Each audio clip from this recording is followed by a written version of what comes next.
they ruled in a very poor way because they were trained to stay in the barracks, and they were trained to rule others that have gone through the same martial training as them, not a large population like Nigeria.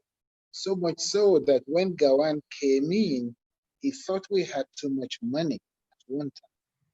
It was during this time, so the regions took care of themselves. But the military, because they were always listening to a command, had our government centralized. And we still have not been able to get out of that until today.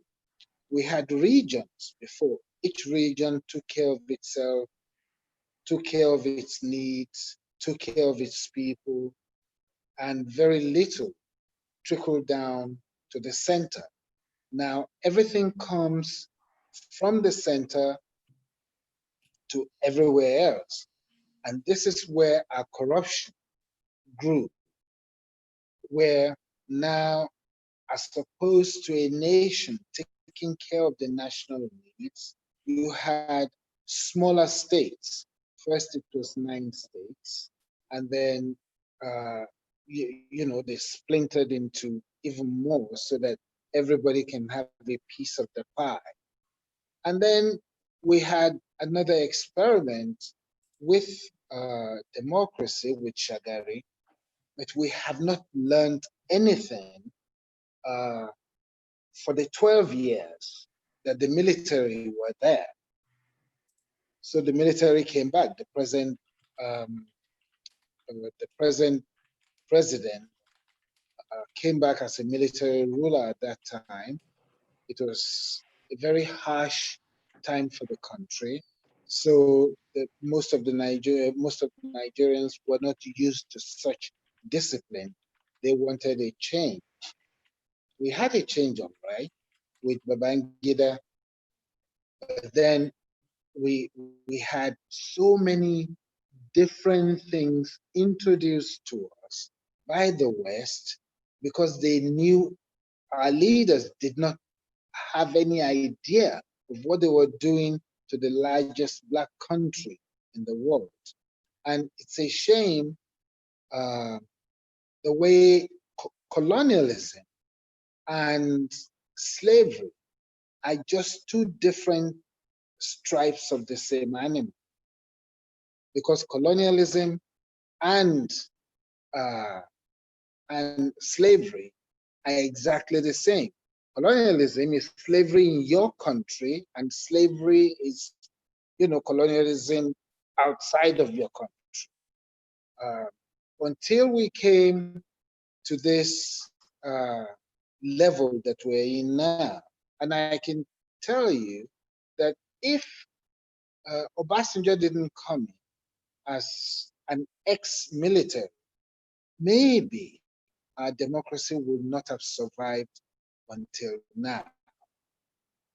Fortunately, he came in and nurtured the fledgling democracies that were set up by Babangida and eventually polluted by Abacha to some extent. Abacha was a very strong leader who did not believe in the rule of law.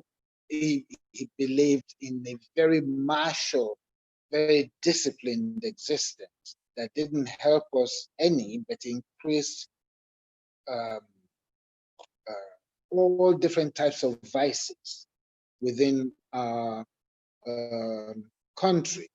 Then came Yaradua. Unfortunately, Yaradua could have been our best leader till date, but unfortunately, death took him away. Jonathan came in. He did what he could, and because of the conditional feudalism that we have in Nigeria, people became very ethnic and tribalistic, and we eventually ended up with another ex-military ruler in Buhari. General Buhari is a good man. Unfortunately, we don't understand fully yet what democracy means in Nigeria. And so many people came around him who could have helped him, but they were looking to their own pockets and their own pockets alone, so that most of his achievements will not be seen. I mean, what is seen now is why didn't he do this or why didn't he do that? And um, so many groups from Boko Haram to the herders and IPOB and OPC now found a weakness in a leader that wishes for everyone to thrive, hoping that they're going to be adults and just behave uh, appropriately as adults. So he didn't want to be seen as the same ruler as he came before, being so disciplined. And that indiscipline is really hurting us at the moment. Uh, Even further than that is the fact that the only commodity that we depend on, which is oil, has been diluted so much in the world markets, and we have not diversified enough. But all that says that we have problems. Nigeria is a fantastic country with oodles of opportunity. And if there are a few of us that can just get together and look for those um, uh, annular holes within the society, this country can actually rise and be the country we all want it to be. I Okay. believe very strongly. Very good.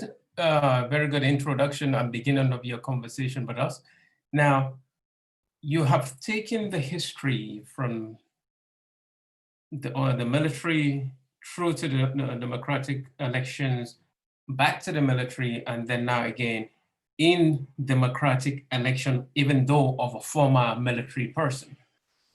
But the agitation as of today in Nigeria really is about the North. There is quite a lot of more cry about the North supremacy or presumed marginalization and positioning of almost every ministry, parastatal, and agency. Yet, I'm sure disagree or agree that the North is not yet showing the satisfaction as a nation that they are united and they've been built, or rather it's been built, they're building their economy to be survival compared to the South, where most of the, as you mentioned, the oil money come from. How will you describe this agitation, especially by the Southern brothers and sisters? Well, a long time ago, the Western region especially thrived on its own, mainly on farming. But by 1955, when the leaders, they were led by Awolowo at that time, started the free education, at least free primary education that eventually stretched to secondary education, was relatively free. That was a good platform for development. They had what they called modern schools also, trying to build a middle class. In the North, we didn't have the Southeast, which was the Eastern region, depended mainly on oil. We had Dantata and the peanut pyramids and so on. We, for some strange reason, excuse me, focused, we were confused, I will say, focusing on mixing religion and ethnicity. And there were parts of the North also that wanted to emulate the South, Mhm. which the part that eventually became the Middle Belt. They saw development, at least development in Western ways, by the Southerners. So they were attracted to Christianity. And you'll find Middle Belt, Benue, for instance, is almost 100% Christian. We have Christianity in my state and in most states immediately after the Middle Belt. Mhm. And those were the more progressive states. The real core northern states seem to have absorbed a type of Islam that the Yorubas would have referred to as Imale, a very hard type of Islam. Right. And also because of the traditional um, uh, history that we have, we're still relatively feudal. And it is stretching even up until now that if there is a rich person, he will rather gather the poor people to come to him rather than teach them how to be rich by themselves. These are big fishermen Mm. who will give portions of fish all around rather than teach other people to fish. And as communications technologies increased, where even our shepherds and herders can listen to Deutsche Welle, Hausa BBC, VOA BBC, um, news coming in from Russia. They kept finding out that life is a lot different and there are possibilities for them. These possibilities, though, are just seen on the other side and with Southerners. So a form of xenophobia will be developed that we have most of the rulers.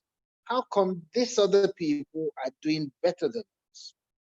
Not knowing, we're just looking at the effect as opposed to looking at the reasons why we are where we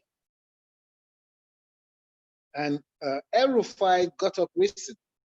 The Emir of Kano stood up also firmly, talking about these types of things. But you saw what they did to the Emir, and that will continue to go on until the likes of us stand up and say, no, we need to be able to educate our people. We have a preponderance of women here. A lot of our women are not educated. Even though 52.7% of Nigerians are women, we have a lot more women in the North than the South. Can you imagine how much we're losing and how much we're wasting by not educating these young girls, marrying them out at a very young age to somebody that's supposed to be rich, usually much older than them? When he dies, there's nothing, no legacy for these women. And the children that they have, since we want to grow Islam, in Saudi Arabia, I don't know how many men have 4 wives, for instance.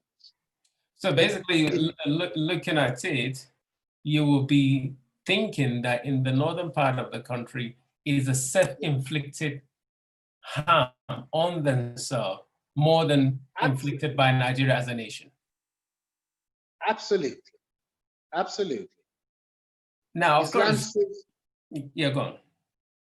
Islam says you can marry more than one wife if you can take care of them. and you have a right to take care, or the children that you have a right to be taken care of by you.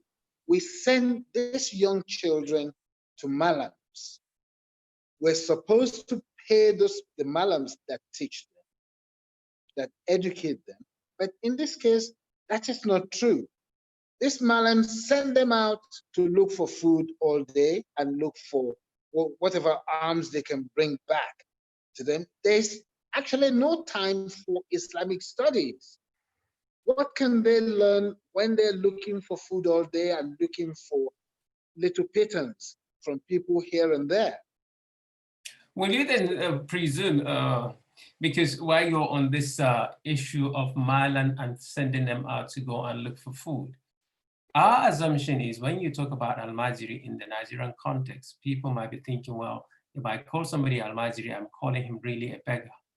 While from my own other understanding is actually Al-Majiri has a meaning, but not necessarily meaning a beggar. It's Now, a student. as I say, in the context of a normal Nigerian, when you call somebody Al-Majiri, you're a beggar. And then we tend to do that. Almost everybody there is a beggar because everybody, one way or another, you're begging for government contract or you're begging something from somewhere.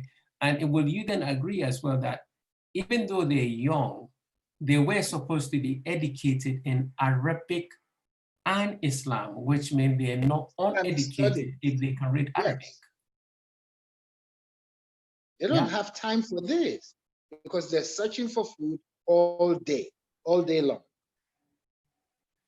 And this is why, even though we have a preponderance of leaders from the North, most of our leaders don't actually understand because they've been through this system.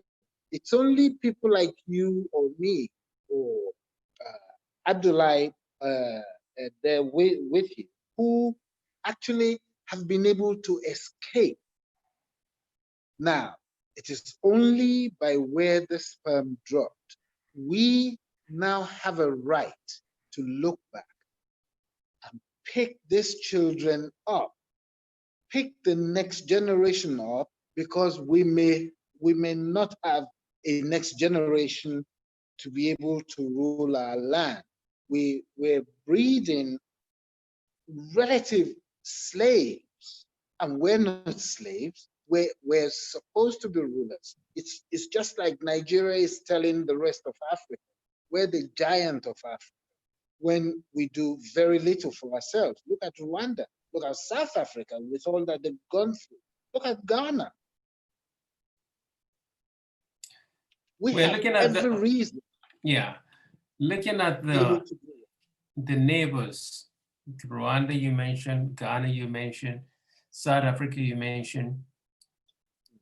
Could there be a reason why we think that the North, because you have to go through the leadership, that the leaders, some of them have admitted that maybe they failed the nation, but actually looking into the core North, I know there has been a governor that has indicated on approval that the Almajiris must not be seen again. Is there a capacity for them to be taken care of? And back in the days, there has actually been a primary school for all this so-called tag Almajiri school. What happened to them? Well, we haven't heard much about them. Most of the Almajiri schools that were built during the time of Jonathan are defunct. Now they're saying, I mean, a lot of the governors are saying, oh, we cannot have them on the streets anymore. But what are you going to do with them? So we found our ailment, but do they have any corrections? What are they going to do to them? I mean, I go to my state, I go to Bauchi sometimes, and I can see 2,000 children, no kidding, under trees during in the afternoon. We don't have a large population. The governor now, our present governor, is trying to do the best possible. But what about the governors that have been there up until now? Look at even the Nigerian state itself. about 48 billion naira has been put aside for education out of about 10.8 trillion naira budget. Can you imagine? We really need change. Yeah, go on, doctor. Yeah. One of the problems of that is this infectious disease bill. The large majority of the people in parliament are from the north. This infectious disease bill, I don't know if you know much about it, makes absolutely no sense at all. And I'm wondering why we have people there and they didn't voice anything until some people came and said, no, this must be sponsored. Some people must be sponsoring this from outside the country. Can you imagine a time when if you don't have a vaccination, you may not be able to travel out of the country? That's what they're making for us. Bill Gates found out that viruses, when created in computers, making money. There are so many people in the West that invested in pharmaceutical companies, he being the apex of this. I don't want to sound as if I'm one of these people that are making things up, but this is so obvious that we have, for instance, a quarantine act that the governors have been given some powers over that. This bill is going to give the DG of NCDC, who is an appointee, is not an elected official in any shape or form. Somebody appointed it. He can close down your house if he thinks that you all have some infections that can harm somebody. It can be so arbitrary. He can get to a point of closing down the villa with the president there, say, closing it down, say, okay, there are some people that have infections here, even though he will still need the sanction of the Minister of Health. I have never heard of such balderdash. Well, what are they taking us for? Well, you have expanded on the infectious bill. And as you mentioned, most of the people probably in the National Assembly are from the northern part of the country. They are. But looking at the wider implication, because security of life and properties is very key, is very important in any climate, in any country. Absolutely. That has been lacking in the north, more so in the north than any other part of the country. More than 100 people were killed in Katsina and Borno together. And only, at least that's the number that is allowable to be announced. What more can the northern governors do to strengthen legally their porous security system? And we do understand that quite a lot of people are classified to be non-Nigerian. Maybe they're from the neighboring countries, but why should they have the audacity to enter Nigeria and commit such crime and then leave the country freely? Freely, we're talking about. If you will permit me, Ali, I want to go around that question a little bit circuitously. One, when yesterday, for instance, about 120 people were killed between Katsina and Borno, northeast and northwest, and they just said 125 Nigerians died. one in the president's state, Katsina, these people were on motorbikes. They went and talked to the district chief. They gathered the people together. They wanted to know. They knew they were hoodlums, but they wanted to have an exchange of ideas. Then they pulled out their guns and started killing people. As we talk, the district chief is still under the auspices. The people that died in Bornu, maybe about 70 of them, but let's bring this closer to home. Let's look at this COVID-19. The large majority of Nigerians that died, even though you're going to get something on your phone that says people that died are humans, so be careful. But humans with no names are television stations. When one man dies in Paris, they will know his name, they will know his family, they will know what part of town he came from. Until we start giving our souls importance, making our humans important to us. If one man or one woman that was killed, that died from COVID-19 was shown, there will be people that know him or her. It will be shown in a condolence form, but there will be people that know them, and now people will realize that, this thing can really kill, and they may go for testing. This is how a government should be, to give some importance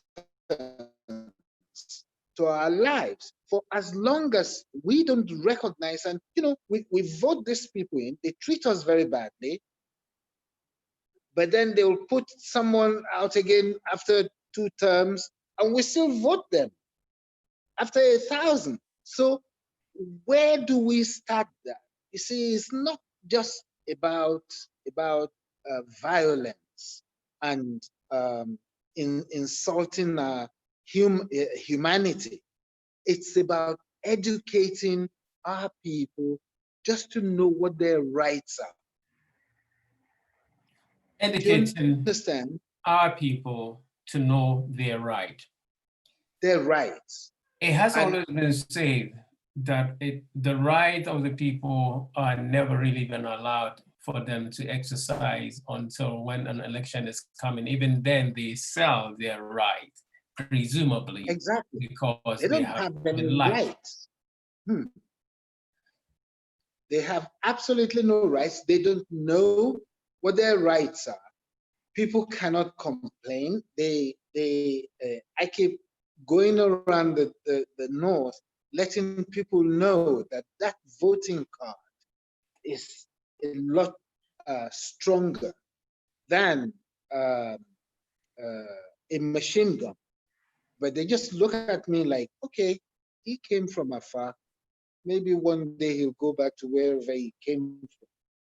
But until people understand that with that voting card, they can make or make a good quality of life for themselves and for subsequent generations, we're not going anywhere. We will continue to be underdeveloped. So basically, the ball, in order for us not to be underdeveloped, the ball lies with you and other people that can potentially open the door of a new North and a new Nigeria. But it's not an easy task.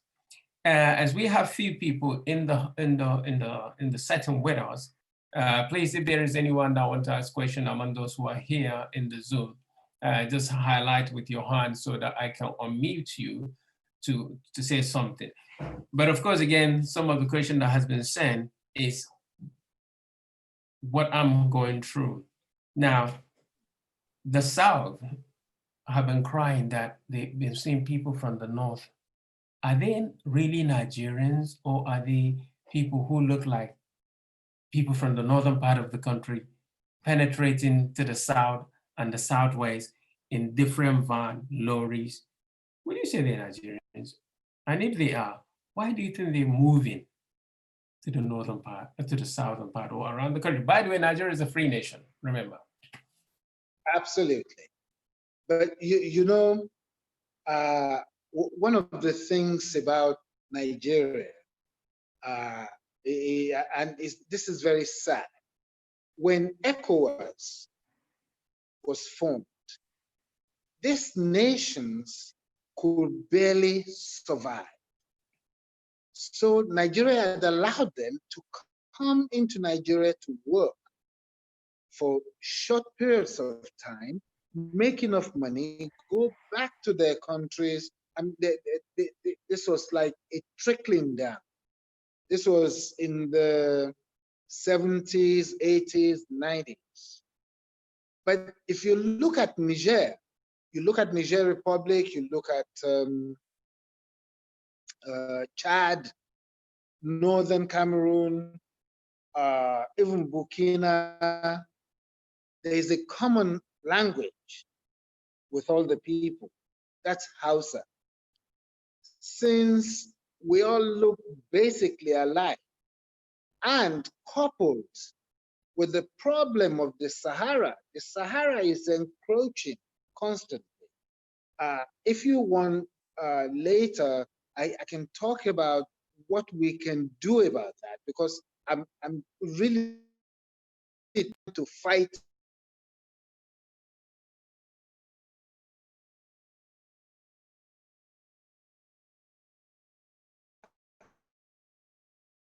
us for our development, and Nigeria will be better, and so will the rest of West Africa. Now, if you realize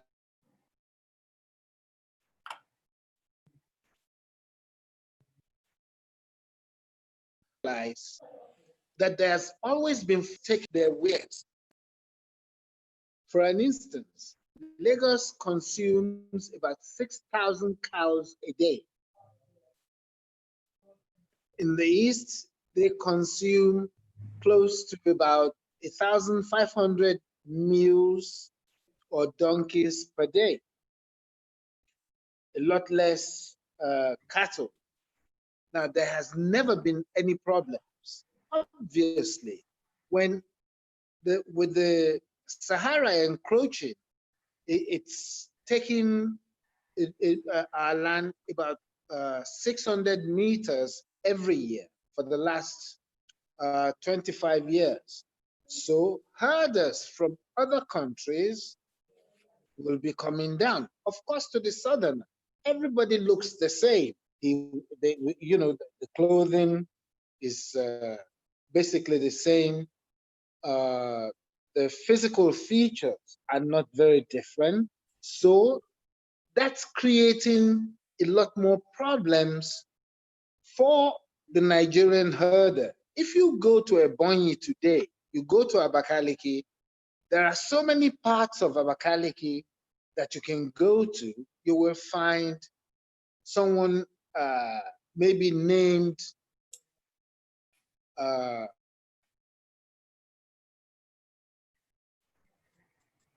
the father is Igbo, the mother may be Arewa, or the mother may be Igbo, the father Arewa, over a long period of time that, there has been trade, there has been movement without causing inconvenience for the other person.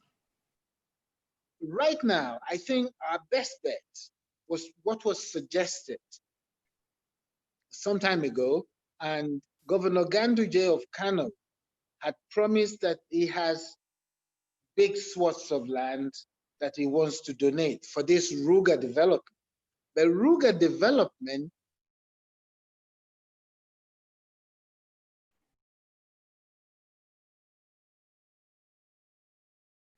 Well, I guess does not necessarily have to encroach in the. You want for me to explain further on that, I can. though the same governor recently as well has sent a message to the Nigerian government saying, please, can they stop allowing people to come into the country? As we have some more minutes to digest this, he has called the federal government to please stop these people coming. He did. He did that because there was never any real problems before until those people from other countries are coming into our country. They don't understand our culture and they don't understand the internecine interactions that we've had over time. They see some greenery, their cattle have to feed, and they just cause problems galore. The We bigger need to. picture, yes, the bigger picture, Doctor, in summary, for example, as we said, you are in the family of the founding fathers of the Federal Republic of Nigeria, which at that time, the population of Nigeria is probably less than 30 million. Now we are almost 170 million more within the last 60 years. And looking into the bigger picture that the country is really suffering by the latest stories all around the world, somebody putting a knee on people's neck. How can the North really show unity of purpose as a nation and willing to contribute? Could there be a real agitation because of the hierarchy in different establishments across the country? If you advise directly now to the leaders, face to face, in 1 minute, what would be the word of advice you can give them? And do you think they will take it? That's a very important question. If, though, since I have just 1 minute, I'm not going to talk about what the African Americans can teach us. But here in Nigeria, what we actually need is education. There are very few people that you can take through primary to secondary to some professional schools and so on and so forth. But we can teach handiwork. Nobody is going to go to the farms now and be using hoes and cutlasses. We need to be able to have this youth, burgeoning youth that we have, trained in farming, in adding value to those things that we farm. Mhm. If we can give 1 million youth 5 million naira a year for the next, that's only 5 billion naira Yeah. for the next 10 years, I am sure that we will have some millionaires developed in this Nigeria like you never thought possible. So We you go the must agricultural way. agricultural and adding value to whatever it is we produce. We have so many institutions, we have so many polytechnics, we have universities where people just go to read. If they will be able to manufacture Nigeria-centric machines to be able to either plant things or add value to them when they come, we will feed our region. That's the Yeah. minimum. We will be able to feed ourselves also. We, we Sorry. also, yes, thank you. We also have instruments in Nigeria today that can produce 220,000 jobs will be able to add a minimum of 2 trillion naira into our economy. We have the equipment. Those that have managed it until now have not used it at all. They just covered it up because they were mainly from the South, and they think that this uh, agricultural technology, it's actually a nuclear facility, can compete with the oil. And Wow. so it's been made fallow. I am one of the very few people in this world that has ever run an equipment like this. I trained people in South Africa, in Ghana, that has just a tiny little one. South Africa has 6 tiny little ones.